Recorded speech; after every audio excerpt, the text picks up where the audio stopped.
My name is Solange Amichia. I was born in Côte d'Ivoire, and I spent my childhood in Côte d'Ivoire. I was raised in France, in Paris, where I graduated high school, and I went to business school where I graduate the business school EDC, the master and the major in small and medium businesses. I work in France, and I moved to New York in '95, where I joined Société Générale Investment Bank in New York, and I worked there until 2 years ago when I moved back to Côte d'Ivoire. When I was in New York, I was program director and senior VP in the computer science department, and also in the front office department, where we basically are building financial product. When I moved to Côte d'Ivoire, actually in 2014, I was fortunate to work on the ICI 2004, which is the Invest in Côte d'Ivoire Forum. And I was able to join the team in the steering committee to organize the forum. And after that, it looks like I did a good job because I was offered a position in CEPICI as a deputy CEO. And since then, I've been working with the team here, and I've really been enjoying myself very much. I was a little bit bored in New York. You know, after 20 years in the US, it's kind of the same, you know, working in investment bank after 20 years. So I wanted to change, and I was planning to move, I think, to the UK. And when I came on vacation and working on the ICI 2014, I get the chance to meet really good people, very competent people, very intelligent people, and really, I was very surprised. I didn't know that in Côte d'Ivoire people were so good in really engaging and everything. So I started to, you know, get into my head that maybe that's the place I can work here. And my friend says, oh, you're not going to last 3 months because you're very demanding, you like things to go very fast. And actually, this is where Abidjan was at the time. So I figured I can work here.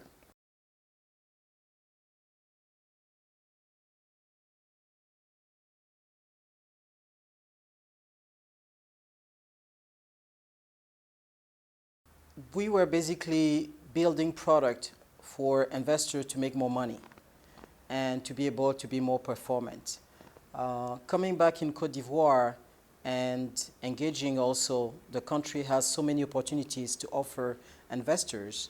I thought that that was the great opportunity for me to basically use some of my skills in order that I had in New York, in order to see how we can be more performant. And basically, I did the first analysis of what CEPICI is doing and, you know, what they're offering. And one of the assessments was that I could bring maybe some of the tools that we'll be using, like business intelligence, business competitivity, like how Côte d'Ivoire can position itself to getting a competitive advantage compared to Ghana and everything. So for that, you have to know where you are, like how you can compare yourself to the other countries in order to see if you're performing well, better, and if you're not performing well in certain areas, you can basically work on this. And I think coming here, I saw that the government already engaged into some reforms. They're doing business reforms on 10 indicators, and also the MCC reforms, where basically we're now eligible for the Compact program.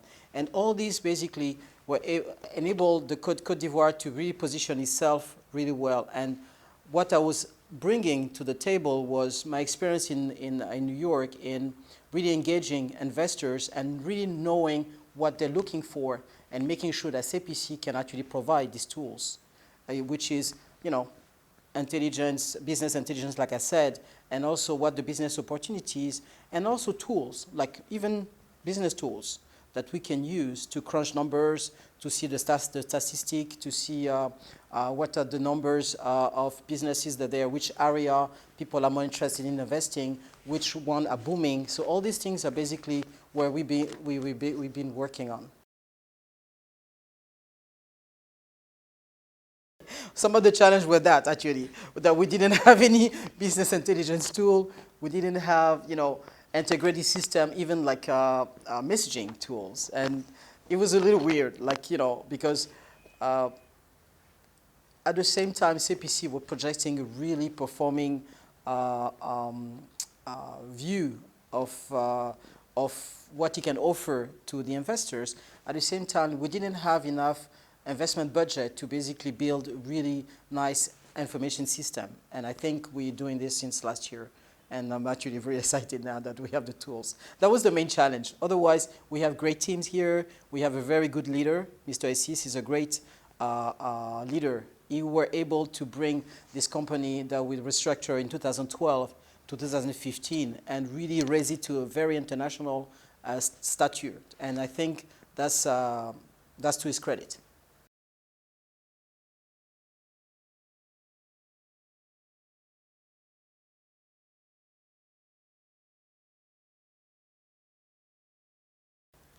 Côte d'Ivoire is very versatile. If you go to Nigeria, Nigeria is the major producer in oil. But Côte d'Ivoire, we have everything. We have oil, we have gas, we have mining, we have agriculture, we have processing, we have industry. So when you add all these things, basically this is the place where you want to be because you can do anything and be successful. The new development plan, National Development Plan, 2016 and 2020, is planning 30,000 billion of CFA of investment, on which 60% is allocated to the private sector, which means that you can come and set up your business and you basically make money. The good news is that Côte d'Ivoire wants to be emergent by 2020.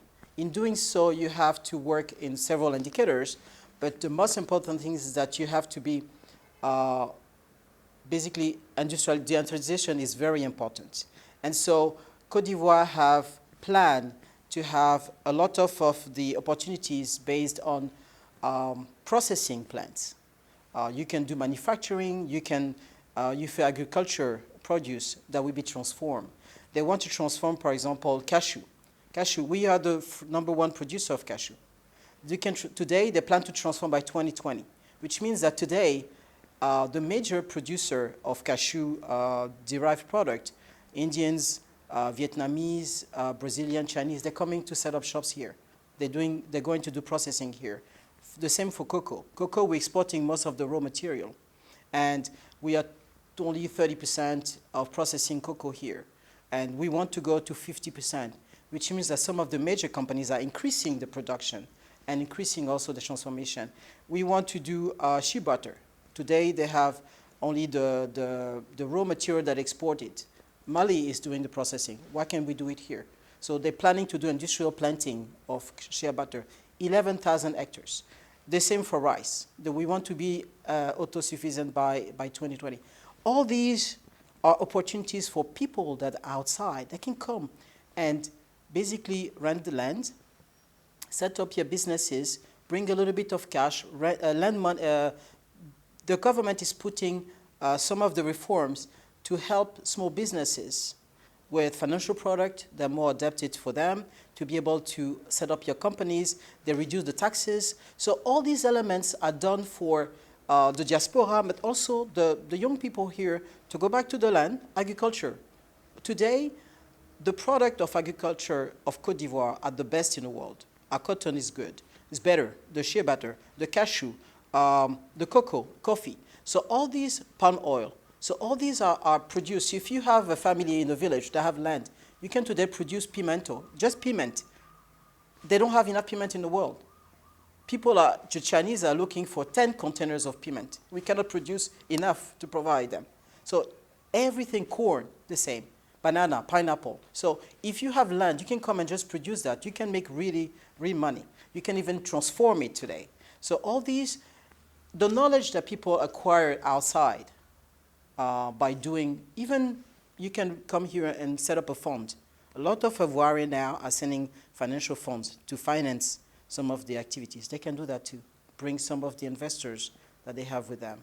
You can have today, if you do manufacturing, or if you do restaurant, if you are a manager into Burger King today, in New York or in Philadelphia or Atlanta, you can come and do a franchise with Subway, with something. So there's a lot of opportunities, even real estate. Today, there's a deficit of housing in Côte d'Ivoire. So you can come and do developer, you can sell land, you can build material for constructions. There is so many opportunities today, and what really is heart singing is that I can see all the foreigners. They understand that Côte d'Ivoire has so many potentiality to make money, and they're all here. Where are the Ivorians? Why can't they come back? I am here, and I'm looking to really make money. I'm just saying as a joke, I need to be a billionaire by 2020. Why? Because I can see all the billionaires coming in the making. Why can't I be one?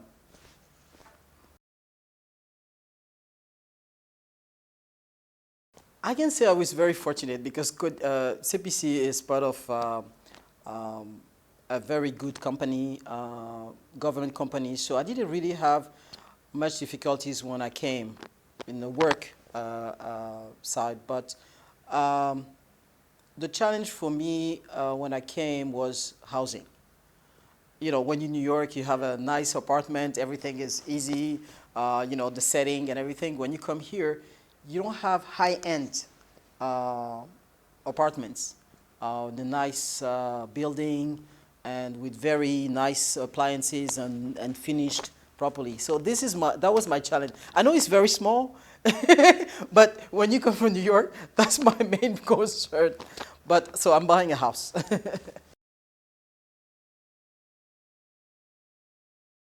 I think into 2020 we can be emergent. Because you have to remember, Côte d'Ivoire was emergent in the 80s. We were emergent. We didn't know the word, but we were emergent. So we can do it again. So what Côte d'Ivoire really is going is that all the opportunities I was telling you about, manufacturing, agriculture, processing, mining, we are building plants to do energy. Right now, if you are an engineer into a major company in the US or even in France, you working at Total, for example, you can come back here and work into this IPP, independent producer. Côte d'Ivoire now is looking for people that come to invest with revenue base. The main thing for me is about reduction. We need to reduce poverty, and I think we'll be able to do that. We'll be able to grow a more stronger middle class.